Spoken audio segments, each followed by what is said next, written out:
You're listening to Thunderquack Podcast Network.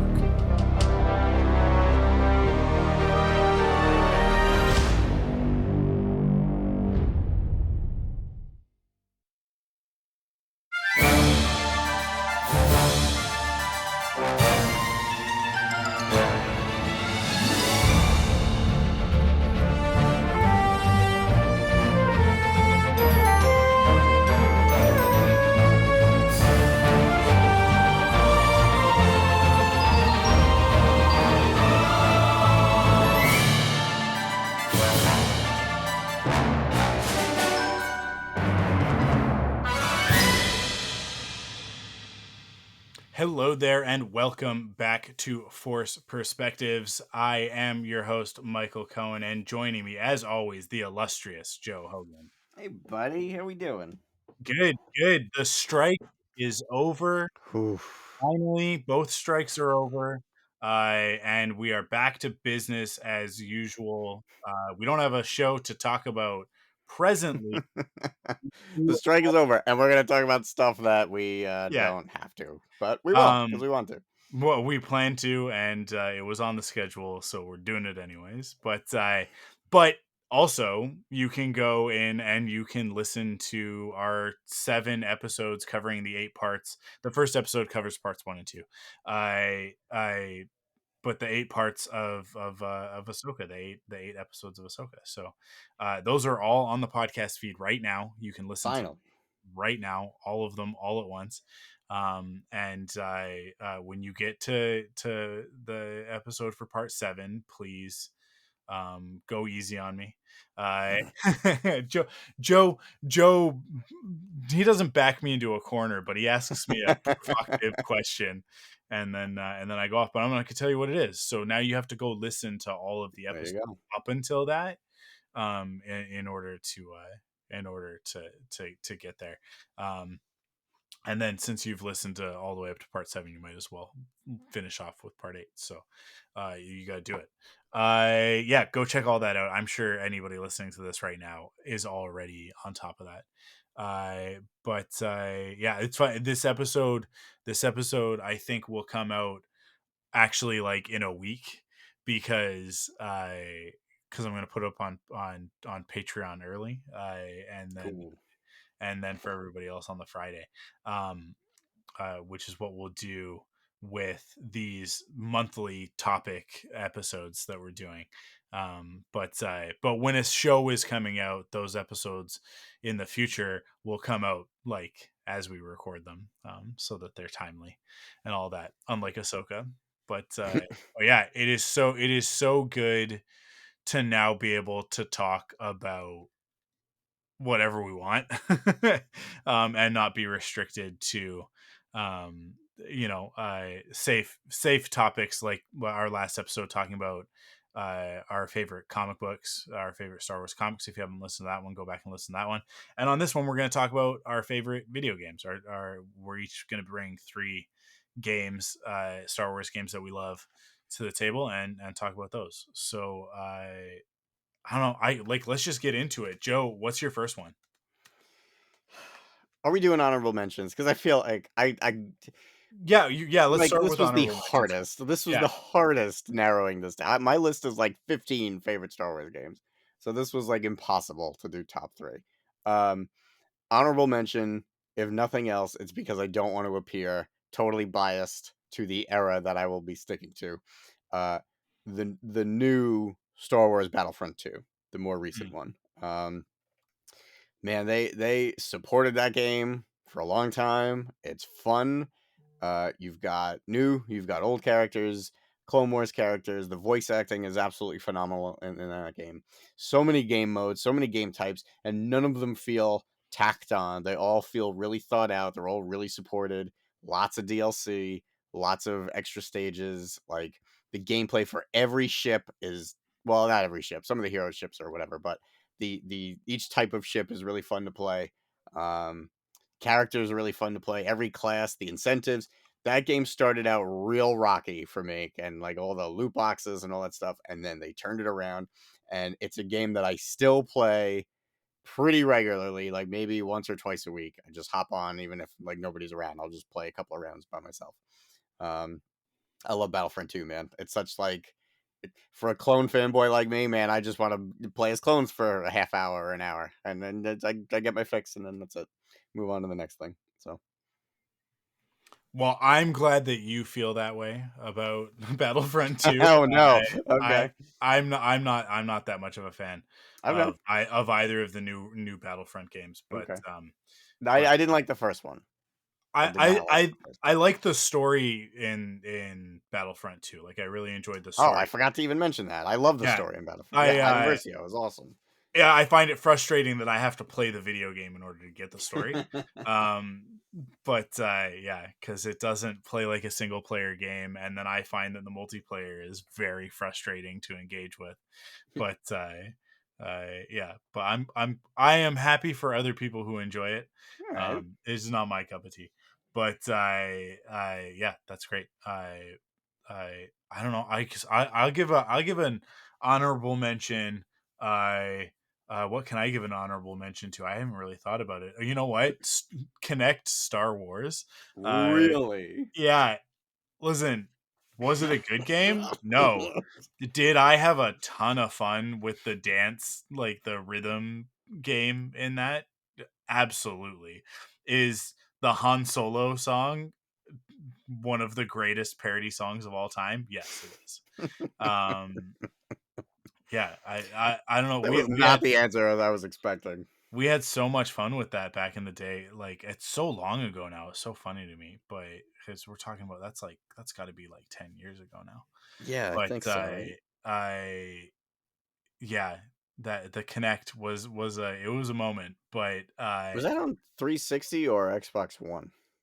that is 360. Wow, yeah, so Yeah, maybe even longer than 10 years. yeah. Xbox One came out 10 years ago. Really? Has it Yep, really? It's been that long? 2013, man. Yep. I yeah.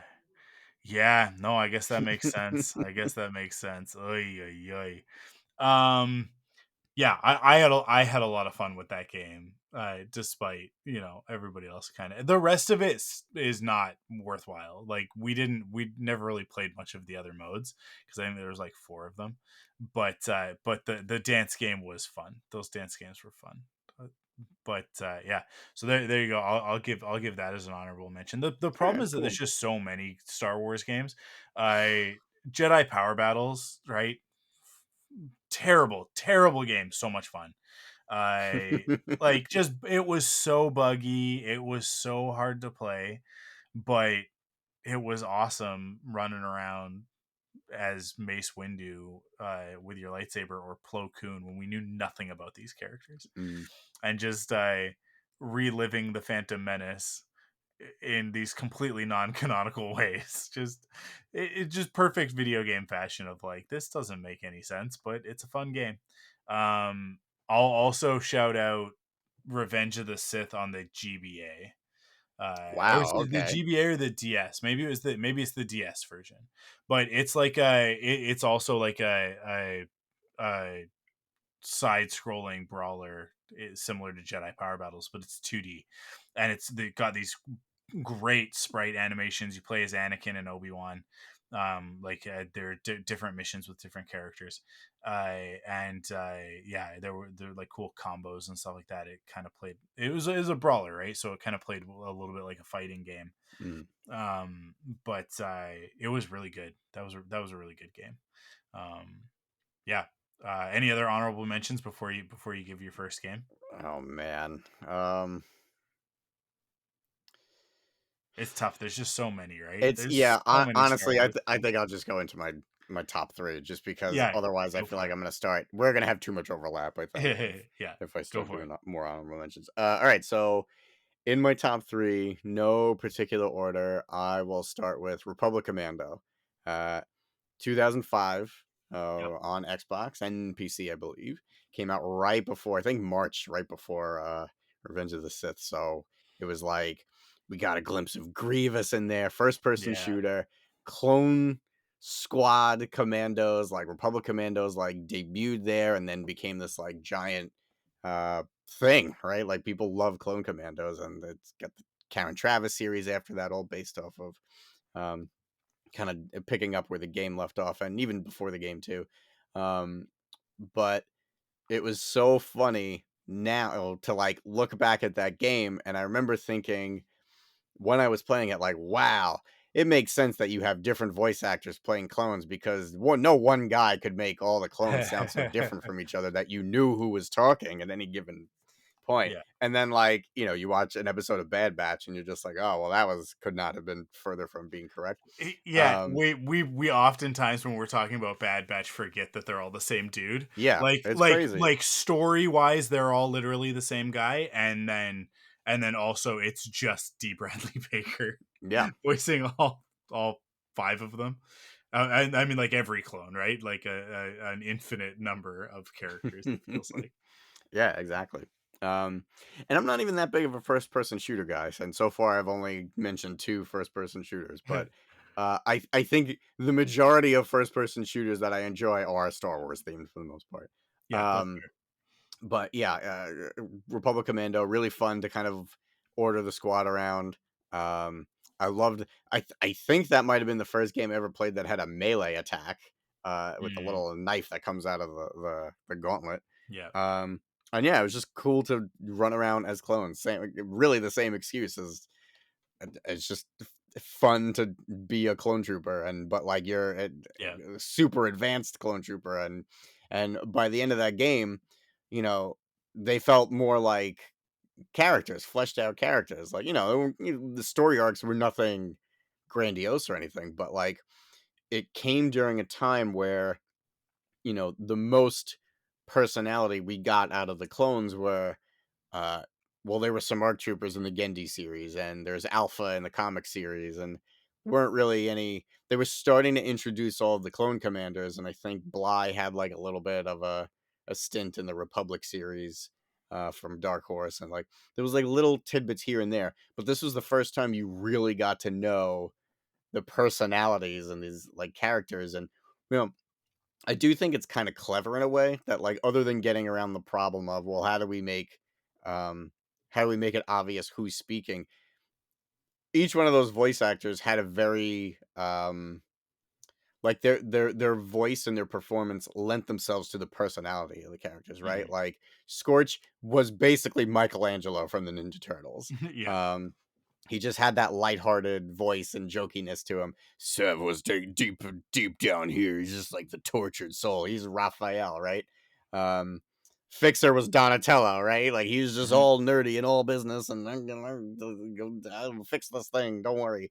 And then Boss is Leonardo, of course. So it was just I remember appreciating it at the time, like really liking the fact that they went that route. And even though now that okay, well, when you have D. Bradley Baker, it's not super necessary, but um I remember really feeling immersed, and it was the first time that even as a clone fan, like that was the first time it really felt like, oh wow, yeah, these guys. It makes sense that they would have individual personalities because different social situations, different life experiences. Like, yeah, of course they'd all end up different. They wouldn't just all be the same guy all the time.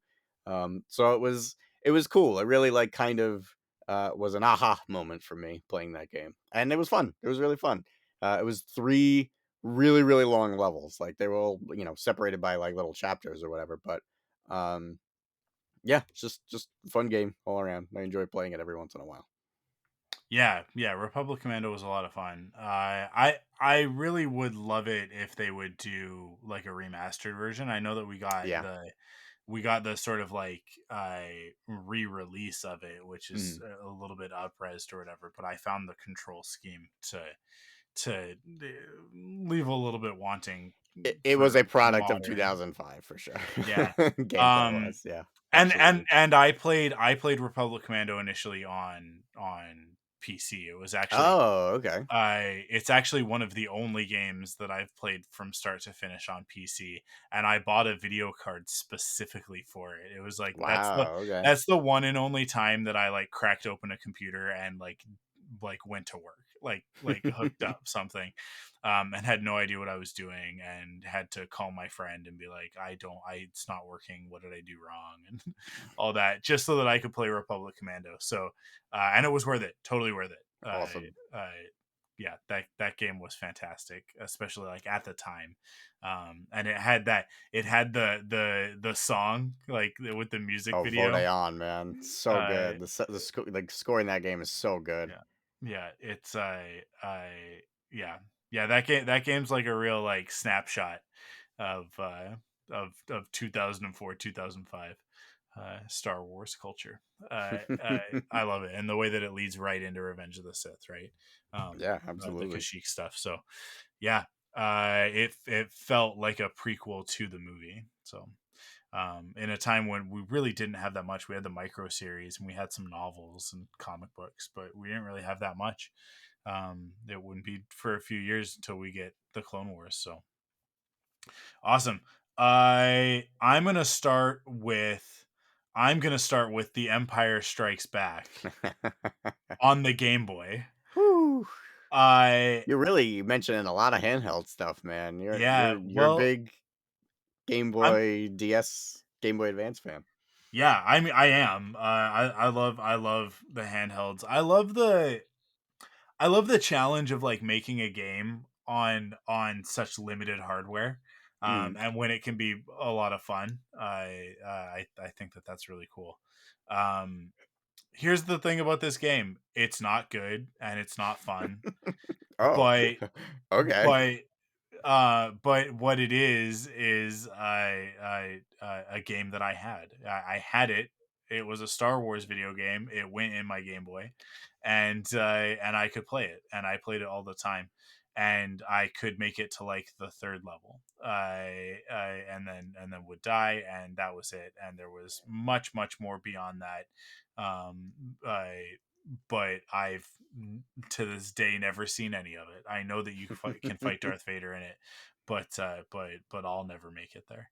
But it doesn't matter because it just like the chip tune Star Wars themes. They like stick with me. It's just you're Luke. You start on your tauntaun, you're running along, and then you get knocked off your tauntaun, and you gotta go inside a cave and fight more monsters in a cave, and it's just the classic like this movie is not a video game, but we have to make a video game of the movie, so let's just add all of this extra stuff. Mm. It's such a complicated game. If I remember right, like in order to beat the first level, you have to like do a bunch of stuff around the map before you go to the end. Um, and like it's been forever since I've played it, but but it has the Battle of Hoth, in 2D side scroller, and I it took me forever to figure out how to properly do it. But once you do, it's like, and you rope those walkers, you're like, this is pretty rad. I'm awesome. It just had such a great feeling to it, and like with those limited graphics. I mean, we're talking about 8-bit dot matrix graphics on the Game Boy, limited to one color in a bunch of shades, but somehow they captured what they needed to. um, and it is a Star Wars game, and it is instantly recognizable. And like I said, the music in it is fantastic. Like the adaptation of the score to these chiptune, like MIDI versions of the song, of the music of John Williams' score from Empire. It's so good. It's so well done. And I'm such a nerd for that sort of thing. So Did you? I I'm pretty sure I'm yeah. remembering this correctly. Did you pick up the limited run kind of re-release of that one? I'm pretty sure they did that, right? Empire. Empire on Game Boy? I Yeah. no, I didn't. No, I just Uh, have an original cartridge from whenever it was released, that NES. I found in like a used video game store, forever ago. But yeah, yeah, Okay, for a my lot. mistake. They did a re-release of the NES one. I don't think they did Game Boy. Okay, yeah, My mistake. yeah. Yeah, it like I said, it is not good. It is not fun to play. It's very punishing, but I just have a lot of nostalgia for it because it is one of the Star Wars games that I've put the most hours into, just by virtue of the fact that it was in my Game Boy on road trips and whatever. So I'm wrong. They did re-release it. did they? They released it on a little like action figure card back. Yeah. Nice, nice. That's awesome. Yeah, Whew. cool. What's your next one? This is so tough, man. This is so tough. I will go the next one with one that, I feel like there's not much to say about it, right? Everybody knows it. Knights of the Old Republic. Yeah, yeah. I will also throw in KOTOR 2, but to be honest, I know everyone says you need to play the mod that has like, all of the restored cut content that was not there at release. I think it's a fan mod too, right? But I played both of them within the last 6 years for the first time. Oh I wow. picked it up on Xbox uh when it came out, and I didn't really get it. Like I because like there was all the praise behind it, and I was obviously a huge Star Wars fan by that point. Um it just wasn't like gelling for me. And then, through the years I've gotten big on RPGs and D&D, so I was like, all right, well, let me go back and try that game again. And I loved it. So, uh really, as dated as it is, I played it to completion. I started over when I played it again. I think maybe it was like 5 years ago. I don't know. Um, so when I started over, I really was going in kind of fresh. I really didn't remember that much. I already did know like the big Hmm. plot secret, like that was kind of all over the place. Like there's no avoiding it. If you're a involved Star Wars fan, you're gonna find out about that. Um, but even still, I thought the story was awesome. The characters were great. Locations were awesome, and what wasn't clicking for me before was the gameplay, and I came to really appreciate that they really gave you a lot of freedom if you wanted to play in a kind of real-time action style, or if you do like more, it's not exactly turn-based, but they were very forgiving with kind of pausing the combat and making decisions and kind of like putting together some strategy at a time instead of everything's happening at once. You're losing HP. You're losing HP. Make a decision. Hurry up. Because I like turn-based combat. I really enjoy it, and sometimes I just like I kind of mellow out. It's just very zen for me to kind of just Hmm. do grinding and turn-based combat. So even though it wasn't exactly that, I appreciated the um kind of levity in that direction to have a more kind of relaxed approach to the combat. And once I kind of realized that, it really started to click for me, and I felt less pressure in those situations, and it became more fun for me. Um, and then the story was just awesome. And what I played of KOTOR 2, it felt like a complete game to me. It did feel a little bit abrupt, but the story, I mean, as you know, because I think you had mentioned that KOTOR 2 is like one of your favorites all time also, right? Like I don't know if it's in your No, top I, 3. I've no, I've never played Oh, KOTOR 2. really? I was Yeah, talking to I've never somebody played the second. recently. I thought it was you who was It's just like crazy about KOTOR I 2. know we make fun of Kyle all the time for being such a KOTOR. Is it Like Kyle? Maybe it was he's Kyle. such I a feel like I haven't spoken to Kyle's him such a in a KOTOR while. apologist. You can't say anything negative about the KOTOR games in front of him. He gets like no, it's one of the best games. And it's like, settle down, Kyle. I'm Well, I kidding. hope I'm making him proud. Yeah. Um, yeah, it's one of these. I mean, to be fair, I've only played both of them once. But I would love to go back. I have them on PC, and I would love to go back and play with the restored content for KOTOR 2, because I hear that just like elevates it to another level. And many people say like, yeah, if you play it with that content, it's actually better than the first one. So Hmm. I can see it being possible because I've found the story really, really interesting, and they're I almost feel like stuff from Force Awakens and Last Jedi borrowed concepts from KOTOR 2, because it's very like, yeah, it's not just light and dark. Like there's a lot of gray, subtle areas in between, and you can operate between those areas, and it was not what I was expecting at all, because the first one, you know, and LucasArts up to that point was very famous for making a lot of games that were just cut and dry, right? Like there's a dark side ending, there's a light side ending, there's nowhere in between. So like I wasn't expecting that when I was playing that game. I expected it to be very like, okay, Paramore Renegade, such a Boy Scout, I'm gonna be Paramore. Everything is gonna be light side stuff. And Paragon, Paragon, Paramore not is like it's like a Paramore. lover. I've Yeah. been listening to Paramore the band lately. That's probably it. Yeah, so it was cool to kind of have that approach. And you know, I went into those games with no nostalgia whatsoever, and the fact that I feel like they hold up really well for the most, you know, they're dated in a lot of ways, but like for the Yeah. most part, it was, I get it. I get the hype. I understand why those games are so well regarded.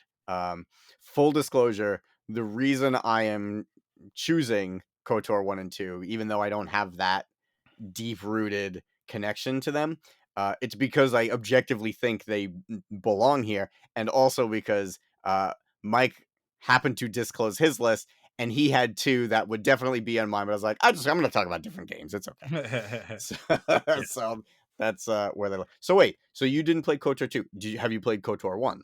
Yeah, I played the Okay. crap out of KOTOR 1. Yeah, Okay. for sure. Cool. Yeah. Yeah. I didn't have an Xbox, so like I had a 360. Still have a 360, I guess, somewhere, packed away in a box. But I'm just not an Xbox gamer, so Mm. yeah, it was not accessible to me, at the time. But yeah, and then it's like I'm not gonna go back at this point. I but like I understand why the KOTOR games have the following that they do. Mm. And what they did at the time was revolutionary and groundbreaking. But for me, one of the things that I have such a hard time with is that KOTOR feels like someone trying to make a Star Wars. It never at any point feels like a Star Wars to me. Mm. It's always, and at the time we really didn't have much else, so it was like, cool, this is good enough. But now when I compare it to other things, I just like this is what it is. I don't think that the majority of people hold KOTOR to the context of the time and the way that you just did when you talked about it. I think there's a lot of people who will tell you that KOTOR is what Star Wars should be today. No, And I don't agree with that and at to all. that I'm like, you don't actually remember KOTOR as what it is. You remember what you think KOTOR was, right? And people will talk about like Revan as such a great character because what they want, this is the whole gray Jedi, Darth Cadus, Jason Solo thing of like what they want is they want to be a good guy that gets to do whatever they want. That's the Yeah, and I'm gonna be that's all really, Revan really was, clear. though. The male power fantasy of it, right? Like that's Yeah, exactly what it is that Revan it's is just you. You made the yeah, decisions on yeah. what Revan did, so I don't. And That's so weird. you could, as Revan, you could use Sith lightning, but then still at the end of the game be a good guy and make a good Right. decision, right? Or like consider yourself the hero, and that's what they're connecting to. It's the same reason why Starkiller is so popular with this Mm. specific subset, and why they want everything to be that, and they want it all to be the blur cutscenes, like the trailers or whatever for the Old Republic, right? They just want slow mo lightsaber fight scenes and edge lord, uh bad guys that we call heroes for some reason. Like like it's just, you know what, just go talk about Venom, okay? Like that character exists in another like in another franchise. Go hang out with him over there. That's what he exists for. But I that's not Star Wars. It's not Star Wars. And George is actually like super clear on light side and dark side. Jedi and Sith, good and bad, right and wrong. Like he's super clear on it, not just thematically and as a thesis in the films, but just like he's talked about it, that Mm. like that's the way that it works. So when people try and use KOTOR as a platform for that sort of stuff, it just rubs me the wrong way. Because like yeah, the story is good, the characters are interesting for the most part, and I love the gameplay because I am a D20 Star Wars fanboy. Like uh, I love all of the systems. The West End Games one was fantastic. With the D6 version was fantastic, a lot of fun to play, but could be a little bit punishing and a little bit hard to wrap your head around sometimes. But older game systems tend to be like that. The D20 one was great. It was just an adaptation of Dungeons and Dragons 3.5, but it worked. It worked for what Star Wars was at the time. And then the Edge of the Empire stuff, the Fantasy Flight stuff, which is more recent, is also awesome if you're more narrative based and less worried about mechanics. But I KOTOR brought that D20 system to life in a really cool way and made it, for somebody who didn't have anybody to play tabletop RPGs with at the time, it was really cool to get to play that game and experience that same sort of thing, but in a video game. That was one of the first times that I had ever played a game like that. So, yeah, it like I if I'm gonna praise anything in KOTOR above anything else, it's gonna be the gameplay, because I was just like blown away at the time of like this is like playing a tabletop, but it's all in the video game. Um, yeah, so like I totally respect KOTOR for what it is in the context of Star Wars games, and what the game that I'm about to talk about wouldn't exist if it weren't for KOTOR.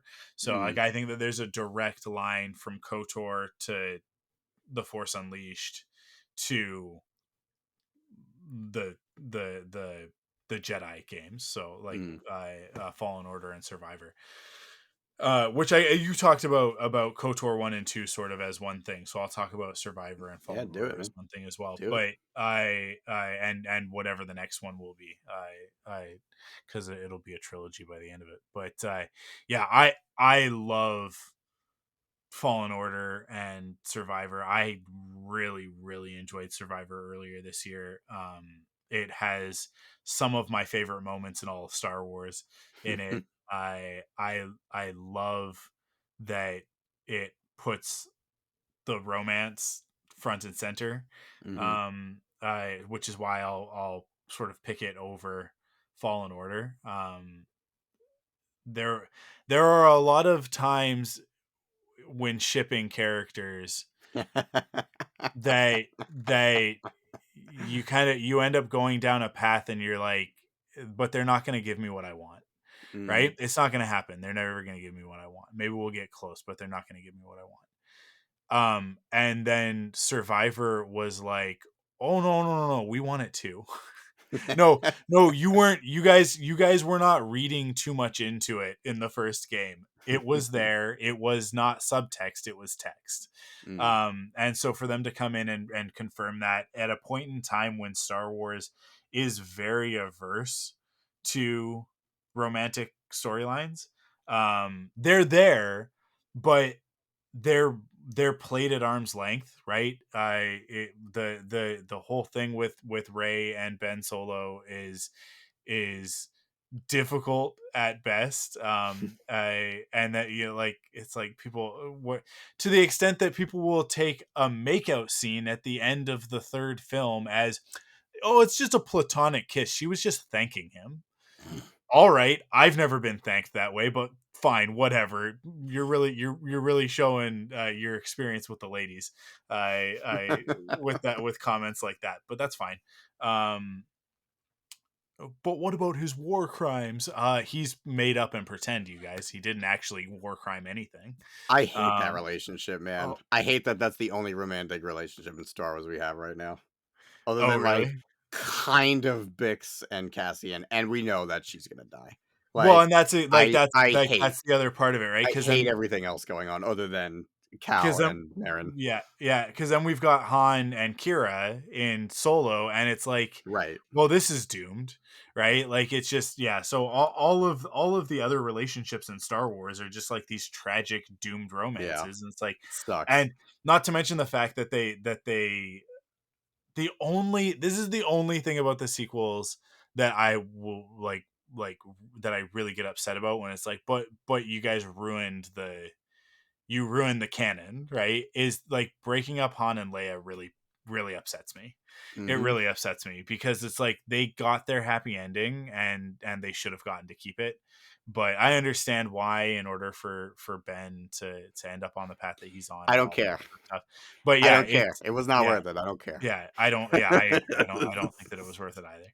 But I all of that to circle back to Cal and Marin, it's so refreshing to get, especially with a Jedi, a storyline that um that is, like I said, it's not subtext, it's text, right? Because there's in Obi-Wan there's some subtext. There's some subtext that if Tala hadn't died, that her and Obi-Wan kind of had a bit of a thing going. Mm. There was some chemistry there, and I could have seen that turning into something. That was the character's name, right? Tala? I'm pretty sure. The Um lady from Game of Thrones, right? yeah, yeah. Yeah. Yeah. Um I didn't pick up on that, honestly. I don't know. okay, so here's the deal. It was one-sided. She was into him and he was Obi-Wan Kenobi about it. Mm. But I There's some of think that. like if that character had not sacrificed herself in order to save his life and protect everybody else, right? Like I then I think that could have progressed into something. I'll have to But go again, rewatch like Christine's. I don't see that's the other I don't remember that at all. So just the fact that yeah, that's yeah, what we're yeah. working with right now, like, Exactly. oh my That's what I'm god. talking about. It's like it's very subtextual, but I feel like it's there. Um but yeah, that's what we're getting in the rest of Star Wars. Except Mm. for I guess that there's some pretty overt stuff in the High Republic stuff, but I'm not Oh, deep into okay. the High Republic. I think it's Avar, Chris, and Stellan Geos. I think I don't even know if I'm pronouncing their names correctly, but I think it's Stellan. I don't remember, but I yeah, there's some romantic stuff going on in that one. There's some doomed romance, but it is very like you guys are going down the wrong path, and it's just this ideology in Star Wars that love is George George wrote into the prequels that Jedi were forbidden to form attachments. He put that in there because he needed Anakin to be forbidden from being in love with Padme. He needed that to be the case, right? Mhm. Because that was what ended up being the downfall, is that he had to keep it a secret. He couldn't talk to anybody. Palpatine took advantage of it. So that's why it's there. That's why the Jedi celibacy thing is there. In the original Star Wars, that's not part of it, right? Like it's never mentioned in the original trilogy. First of all, nothing about that is ever mentioned. Um, the fact that Anakin had children is never there's never like a which was a terrible thing because we Yeah. weren't even supposed to have girlfriends. It was like no, Anakin had offspring. That's it, right? And in the like the original, right, like the original screenplay, before the edits and everything, before it became what the movie became, um the Skywalkers were a family already. Like Jedi were trained by their family, right? Like it was like a lineage thing. It wasn't like this weird detached thing. So I feel like people have really taken that part of the Jedi ethos in the wrong direction, and they've learned the wrong lessons from it, which is that like if you form those attachments you will become Darth Vader. No, it's not the attachment that turns him into Vader. It's the isolation that turns him into Vader. Right? Mm. It's the fact that that the Jedi code is so strict that he feels he has no other choice but to keep this a secret. That's what turns him into Vader. It's the lying. It's not the love, right? Um and so most of Star Wars treats relationships as liabilities as opposed to a source of strength, right? When that is actually the wrong lesson. It's the opposite lesson of what George was teaching with the first three movies originally, like with the original trilogy, but then reinforcing with the prequels, except that people like just because they've taken them out of order and out of context, and so they just look at the prequels, they look at that tragedy and they think of it in the same way that they think of Romeo and Juliet, which is not wrong to think of it that way, but it's also an incorrect reading of Romeo and Juliet, because that's their love is not what kills them, it's the families feuding that kills them, Mhm. right? So, like, if the families weren't feuding, it never would have been a problem. Everybody would have been fine. That's what Taylor Swift tells us. So, I in her song. So, which I misunderstood for so long and thought that she didn't understand Romeo and Juliet, and I was like, oh no, she's making a point. But anyways, um, Jedi Survivor takes that and it completely ignores what everybody else is doing in the Star Wars space and goes, no, their love for one another makes them stronger. It certainly makes Marin more powerful. Mhm. She does things in the game that she is only capable of because of her attachment to Cal, Mhm. right? And could it end up being a problem in the future? Probably. Like I think that it will in the third game, because of the path that Cal is on, and the choices that he made towards the end of Survivor. But um I'm being a little bit cagey so that people who maybe haven't finished it Yeah, it's still can pretty new. Yeah. yeah. But I but but it won't be their relationship that dooms them. In fact, I would wager that when Cal does fall to the dark side in the third game, they that Marin will be the one that brings him back. Like their love will be the thing that brings him back to the light side. So yeah, like I that part of it, on top of the fact that both games are just chock full of the best Star Wars gameplay. Like it is the perfect balance of I feel powerful, I feel like a Jedi, but also I am limited in what I can do, and this game beats the crap out of me. It's not, I am not Star Killer. I'm not pushing 15 stormtroopers off of a ledge. I'm not rending 30 feet of metal or ripping a Star Destroyer out of the sky, right? It's like Mhm. I can use the Force to pull a rope towards me, right? When I'm jumping, I can use it to run along a wall, and I can use it to push maybe 3 stormtroopers at a time, not off of a cliff, not 400 feet into the air, but just like enough that I can fight this other guy for a second, but that Wampa is definitely going to kill me the first 4 times I encounter it. So yeah, like I feel like they strike the right balance there of you getting to feel powerful, but also keeping the Force limited to what we've seen in the films, um in terms of like a power level, right? Like in terms of like what you can do with it, how much of the world you can affect. So yeah, and then like sort of circling back the romance thing, the story in both games, like I actually think, other than maybe Star Wars Rebels and now Ahsoka, which is really just Rebels season 5, but I aside from that continuing story, I think that Fallen Order and Jedi Survivor it's the best story in the Disney Lucasfilm era. Um, and depending on how they stick the landing on the third game, it might actually end up being the best one, because they have the potential to do it, which is really exciting. So yeah, that's how I feel about that. I love those games, man. So I applaud you. Great Yeah, choice. Yeah, amazing story. Fun to play. Fun to run around the galaxy. Like yeah, both of them. That's awesome. such great Yeah, characters, such a yeah. great Oh, cast of dude, they're characters. like all of them. All of them are like so like I love like I everybody. care. Like that's one of the both of those are like those types of games where when there's nothing going on, I will go talk to everybody that I can. Yeah. And I will exhaust every dialogue. Like Because you know how sometimes you could talk to a character and then talk to them again and they'll say something different? Yeah. I do that every time with that whole crew. Yeah. They're just Yeah. awesome. Absolutely.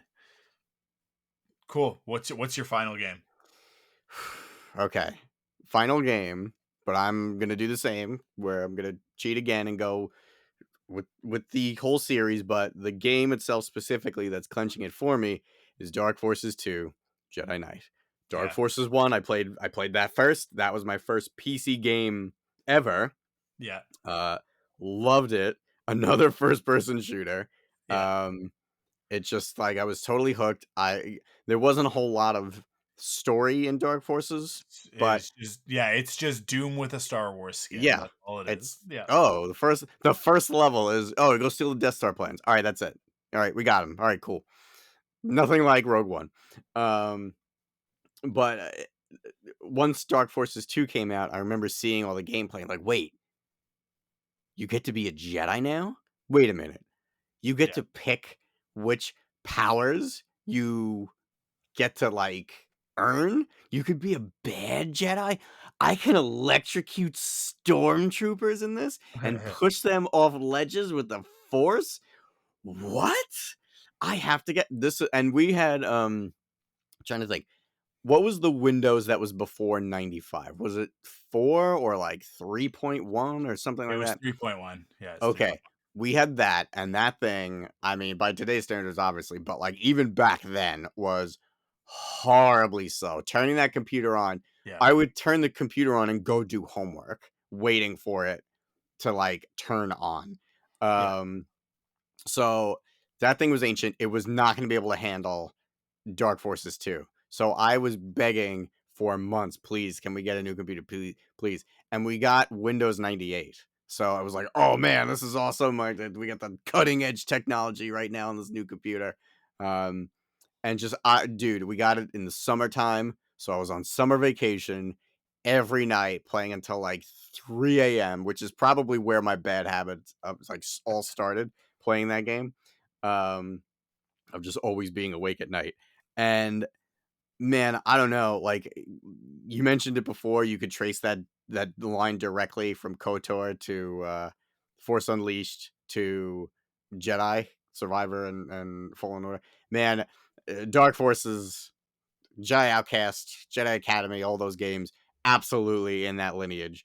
Um, so good. And then once Jedi Outcast as a game, I wasn't crazy about the story. It was fun. It was cool, and it like looked great, and like the mechanics were a lot sharper and a lot like just crunchier. Like everything felt better playing, Yeah. but like the story was whatever. But the story in 2 is I still love that story. And even though like a lot of things have been kind of outdated once the prequels came along, um just like Force Ghosts and the Valley of the Jedi and all that lore kind of like was really silly in comparison.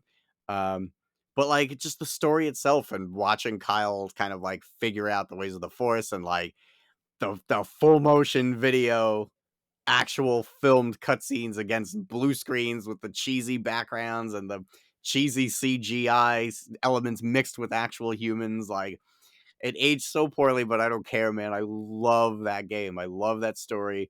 And I love the character that Kyle Katarn went on to become from like Yeah. just this like dude who like, I don't want to do this. This is stupid in the first game. Basically, he's like, this could be interesting, I guess, but whatever. Um, to having like all of this personality, and he's just like a funny, like lighthearted Jedi. It was like, this is awesome. I love this character. Yeah. And like, we talked about it a little bit when we mentioned Shadows of the Empire in the comic uh, uh, episode that we had done. But it came at a time where it was really the expanded universe. I was just kind of discovering the expanded universe, Mhm. and just my imagination went crazy playing this game because I played this game shortly after Shadows of the Empire. Like I said, it was Windows 98, I think, and Shadows was 96. But like the first round of expanded universe figures had a Kyle Katarn figure and a Dark Trooper from Dark Forces 1. Um, and just the fact that now we're getting figures of this character that like it was blowing my mind. I was so excited, and it just like it just makes me feel good thinking about that series. Every time I see any kind of homage or just love for that series, like when the oh my god, when the Dark Troopers showed up in Yeah. Mandalorian, Tina thought I was having a medical emergency. I was freaking out. Like she because like she didn't know what it was at the time. Yeah. Like obviously I explained it to her since then, but like the reaction I had where I was like audibly loudly gasping and like excitably like out of my seat. She like actually thought I hurt myself or like there was some kind of emergency going on. And then she just rolled her eyes when I told her what I was actually excited about. There's some Um, robot stormtroopers in this one. Yeah. yes, she's like, okay, sure. Yeah. Yeah. Good for you. Yeah. But yeah, I mean, just I love those games, man. That's it. That's all I got. I just love those games. Yeah. Yeah. I haven't. I've played Dark Forces, the first one. Mm. I have not played the second game. I've played Oh, Jedi dude. Outcast and I've played Jedi Academy. I think Okay. yeah, was the fourth one. But I played Jedi Outcast on the GameCube, and it was the first one of the games. Oh my god, I don't think that game is good on controller. Honestly, that's a game that you know. I managed. It was fine. I hadn't played a PC game up until that point, so Okay. yeah, like Republic Commando would have been like one of the first ones that I really played. I guess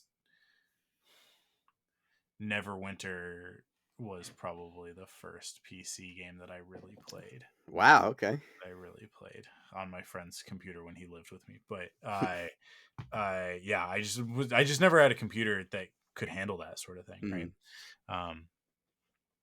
right? But yeah, I'm like, I love Kyle Katarn. I love that character so much. And when he would occasionally show up in the New Jedi Order, dude. very, very sparingly. Such an underused character, in my opinion. It was yeah, I always felt like an adventure with Kyle Katarn and Koran Horn would be like just like a great like buddy cop sort of Yeah, thing. that would be The rad. two of them together, I think would have been really great. But I mean, like I hope that one day we get new versions of them somewhere down the road.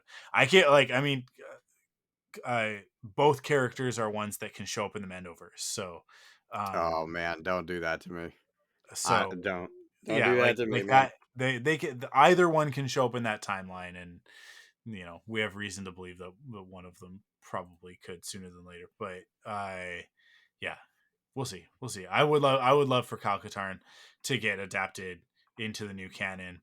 And I'd really love for Rahul Kohli to play the character, who is deviation from who he is in his old incarnation. But I think he would play the character to a T, and he wants to. Like that's why I bring it up, because Rahul Kohli, if he always says like, because he was a lot of people were fan casting him for Ezra Bridger, and I was like, yeah, I could see it, that would work. But I for people who aren't familiar with Rahul Kohli, he was on iZombie, and he's in all of the Mike Flanagan stuff from Bly Manor forward. So Bly Manor, Midnight Mass, Midnight Club, and then Oh, cool. That was Fall of I Usher. like Midnight Mass. That was cool. Yeah. He was the sheriff in Midnight Mass. Ah, okay, neat. Yeah. So he is a huge Star Wars fan, huge Star Wars nerd. And when people were sort of throwing around the fan cast of him as Ezra, he was like, I'm flattered. I don't think like, no, nobody's calling me about that. He's like, but it's like, I'm not hurt by it. If I could play any character, it would be Kyle Katarn, because he's also a huge gamer. Oh my god, all right, I love him. He's my new favorite. Yeah, and I just like based on what I know of his personality and of his acting repertoire. I mean, like, this is the thing: Rahul is an incredibly talented actor. He can play anything, anytime, anywhere. I think, but I think that he would nail that sort of what you're talking about, like that later sort of the iterated version of Kyle Katarn, when he sort of got that sardonic wit to him, and it was kind of, I always looked at him as like Kyle Katarn, especially in Jedi Outcast, was very much like but what if Han Solo and Luke Skywalker were one person? Right? Because like, what if we could squish those characters together, and that's how you end up with a Kyle Katarn? It's how you end up with a lot of characters in the EU, Mm. but yeah, but Kyle Katarn I think is the best of them, and he would, yeah, Rahul would nail that character. That'd be Bring awesome. Yeah. bring him into the Mandoverse. I mean, like, I think that a little bit of that character has ended up in I oh my god, his name just fell out of my head. Timothy Oliphant's character. Oh Uh yeah. Okay. Sure. yeah. I think they've kind of taken elements from him and kind of put them into like I see a lot of him in Kanan. Yeah, even see a little bit of him in Cassian. Um, yeah, for sure. For sure. Yeah, there's a lot of that. But I'm like, it's because everything's sort of based off of, like, they're all riffs off of archetypes, right? yeah. And and Kyle Katarn is a riff on the Han Solo character. Mm. Uh Especially because of where he starts in Dark Forces, right? So like he Sure. starts in Yeah. Dark Forces just as like a guy with guns. Mm. So it's not until the Dark Forces 2 that it's like, well, this crystal's gonna give him some Jedi powers. And you're like, okay, fine, whatever. It's a video game, it's fine. It's not canon. But yeah, and then it would become canon, but then it's not canon anymore anyway, so it doesn't matter. And canon is a made up thing too. It also doesn't exist. Pretty Um, much. awesome, cool. I'm gonna jump into my last one. Do it. And I honestly don't have that much to say about it because nothing really needs to be said about it. Hmm. To me, it is definitively one of the best Star Wars video games ever. It is the peak of this specific lineage of games. Even though there are ones that would come after it, and there were several before it. But Rogue Squadron 2 Rogue Leader on the GameCube is about as good as a Star Wars arcade uh, starfighter game is gonna get. I just like nothing after it has come close. And Rogue Squadron and then Battle for Naboo that preceded it, like they laid the foundation for what Rogue Leader would be. Yeah, Rogue Leader is a pretty perfect Star Wars game. Um, I would love for it to get like a modern remaster with the same gameplay. Mm. I on modern consoles. The one of the reasons why none of the GameCube stuff has been brought to the Nintendo Switch, but this game is a perfect example of it. Not a lot of games took advantage of the fact that the triggers on the GameCube controller were analog. Hmm. So people don't understand what analog means. They think that analog in controllers is referring to a joystick, and that is not what that means. Digital buttons, digital is binary, ones and zero. It's on or it's off. So you press the button or you don't, right? Analog in terms of like the way that a controller is designed is referring to the fact that there are uh gradations of uh, uh, input, right? Hmm. So that's why an analog stick is an analog stick, is because it is not just like, because older joysticks are also digital. They are left, right, up, down. They might have other cardinal positions like up, left, up, right, down, right. Like they've got 8 points instead of 4. But but an analog stick knows how far from center you are. It knows what direction you're pushing it in.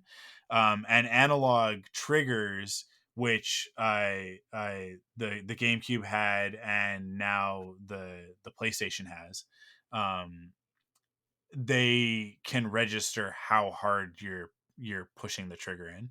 So Mm. the GameCube had I 2 levels essentially. You could do a light press, and then you could press it down all the way, it would click, and when you clicked it in all the way, it was the hard press. And so with your ships, you could just do a light press and accelerate, but if you really needed the speed, then you would press it in all the way, and that's what would close the S foils on the X-wing, right? So and you'd go into that, like, would that close the S foils? I'm trying to The remember. It's pressure. I don't. I don't know if the Yeah, pressure if you would. hit the brake enough, I think. Yeah, I'm trying to remember. But if you really needed speed in the X-wing, you close the S foils and you go as fast as you That's what it possibly was. could in Not the the game. break. Yeah, if you Yeah, yeah, okay, you're right. but yeah, but you didn't have weapons when the S foils were closed. But yeah, I mean, like flying an X-wing in that game, I just honestly like nothing in gaming has ever compared to that for me. Like that is the peak of video gaming to me when you like going into the cockpit, like flying from inside the cockpit.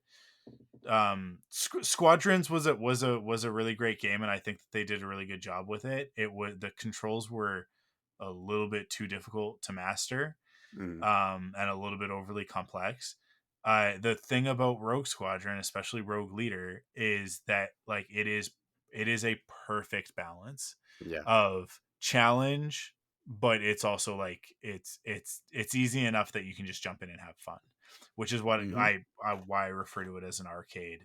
It's an arcade flight sim, right? That's sort of the genre. Um, it's not a full on flight simulator, right? It's very very arcadey. It's very um, uh, on rails baby game at times. Um, but yeah, like the the Death Star battle, flying down that trench. I don't think that they've ever done it as well as they did it in Rogue Leader. The Battle of Hoth, I don't think they've ever done as well as they did it in Yeah. Rogue Leader. I just like those are sort of our two definitive pieces for Star Wars flying through the second Death Star. It all feels right, and you feel like you're Luke Skywalker or Wedge Antilles. And then the narrative component of it, which you start as Luke, and then in the Battle of Hoth, it hands off. It hands off to Wedge, and then you play the rest Mm. of the game as Wedge.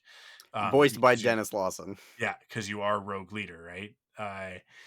Yeah, and then you play through the rest of the games, and then it just or the rest of the movies, I should say. Yeah, it's fantastic. And then you unlock the N1 Starfighter, and it flies like a dream. It's a beauty.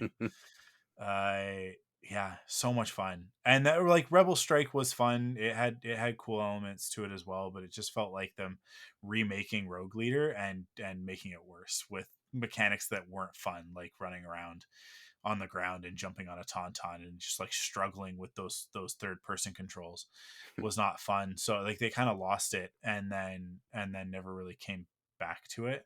And then they made Layer and went out of business because Greg Miller gave them a bad review apparently. I mean, he They didn't apparently he did give them a bad review, but everybody blames Greg Miller for shutting down Factor 5, and it's like, no, they did that to themselves. Layer is not a good game. But yeah, also the best part of Rebel Strike was the fact that the co-op mode was literally all of Rogue Leader. Just two yeah. player Rogue Leader now. Like, That's oh, what the entire Rogue Leader game is also on this disc in co-op form. yeah. Um, Amazing. so yeah, there we go. We I did it. I We actually did it. have a little something I have to. I'm gonna actually sending you a photo that I just took. Okay. Um, because I have a little story involving Rogue Leader that I'd like to share. Um, the Babbages near my Yep. house broke Street Day. So that game was Oh, supposed to be a launch title.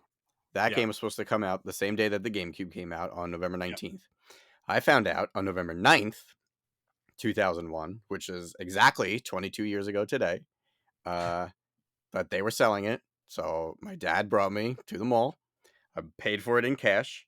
And ever since then, I have kept that receipt in the box and I just sent it to you with the date on it 22 years ago today, I can't November 9th. believe that the heat transfer on this receipt has survived this long. Because Yeah, like, well, I it's have been in here. Literally, I have kept it in this box since the day I bought it. I have receipts from Electronics Boutique from a month ago that everything has rubbed off of it. So Yeah. that's hilarious. They just don't make them like they used to. That is so awesome. Hmm. Yeah, I have the opposite story with Rogue Leader, which is that I worked the summer beforehand, and I bought my first game console, which was like not my first game console. The first game console that I bought with my own money was my Game Boy Advance. I had the transparent pink one. I still have it. And it still works, and it's fantastic, and I love it. But the second one that I was going to purchase was my GameCube. I pre-ordered it. I put the money down at the Electronics Boutique, which is what you guys would now know as GameStop in the States, but it's still Electronics Boutique here. Actually, it's just EB Games here. They don't say Electronics. We had EB Game. We had both. Okay. Yeah. So I pre-ordered the console with I went all out. I pre-ordered the console in black. I got the orange controller. Cayenne was the color code for that. And Rogue Leader. I pre-ordered all three of those things. And then let's just say finances were tough around the house at that point in time, and I was 16, I guess. And so money was required, and my money was used because it was in a joint account that my parents had access to without my consent. Yeah, and I was not happy. So like the day came, and I went to get my money out of the bank, because this is back in the day when you had to it was not the day came, like it was like sort of a few days before, like a week before, because you would have to like go to the bank and actually like take money out of the bank. Like you couldn't just like walk in and use a debit card everywhere, like you can now. But or I was 16, I didn't have a credit card. So I go into the bank to get my money, and there's like $50 in my account, and I'm like, what? Where's the like $400 that I need in order to buy this thing that I've been saving, that I haven't touched because I worked during the summer, and it had been like, it's like it's the middle of November, right? So you're talking about 2.5 months. A 16-year-old like is sitting on over $450, right? And it was all gone, and I was not happy. But about a week later, my mom somehow managed to scrounge the money together. I don't know how she did it. I never asked her, but somehow she got the rest of the money that I needed in order to get it, and she paid for the rest of it. So yeah, very very very thankful, because like my mom does not care about video games. She didn't understand why I needed video games the way that I did, and still do. But she just doesn't get it. But like many things in my life, she's like, I don't understand it, but if it makes you happy, I guess. So yeah, I'm to this day very grateful for that. But and I still have that GameCube. I still have that copy of Rogue Leader, and I still have that controller. So, and man, miraculously, it all still works perfectly. Yeah. Nintendo, they know how to make stuff, man. Awesome, cool. With that, I think we can wrap it up. That's the end of the episode. That's an episode. We did it. Thank you guys for listening. I hope that everybody has enjoyed or will enjoy the Ahsoka episodes, and yeah, we'll be back. We still don't know when the new series, when Skeleton Crew was supposed to be later this year. I think we'll probably find out in the next week or so, if that's still going to be the case. I think they might. I don't think it is. Holding off. I think that's pretty easily going to be next year. Yeah, but I think it's going to be next year as well. But yeah, my worry is that it's going to overlap with Bad Batch.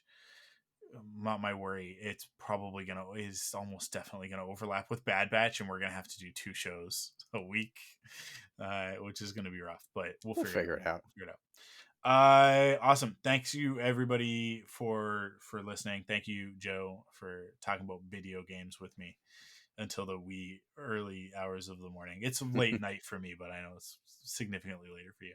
I'm awake anyway. Yeah, I'm awake. You're a weirdo. He's that creepy guy that your parents warn you about. I'm the guy in the neighborhood that when there's a noise outside, I'm the guy that looks out the window because I'm the only person awake. Yeah, yeah. What was that? Yeah, exactly. Yeah, that weird dude that just like peeking around the curtain. Um, yeah, the mothers hurry their children past your window. It's that weird vampire boy is in the window again. He's just very pale because he doesn't go outside. He just draws all day and plays video games. Unless there's a Ghostbusters tour to go on, there's no reason to go outside. That's a whole episode in and of There's a itself. whole, Don't get me there's a started whole on other that. thing. Yeah. Awesome. Well, that's it. We're done. The episode's over. We did it. Go home, you guys. If you're already at home, go leave and then come back. Okay? Like, we're done. It's over. It's finished.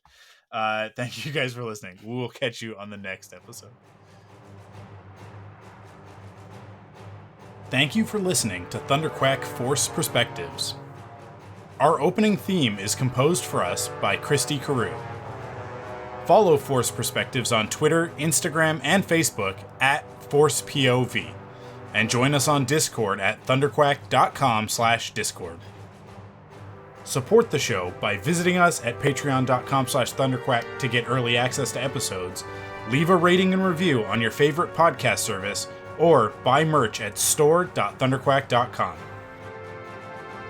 Force Perspectives is a part of the Thunderquack Podcast Network.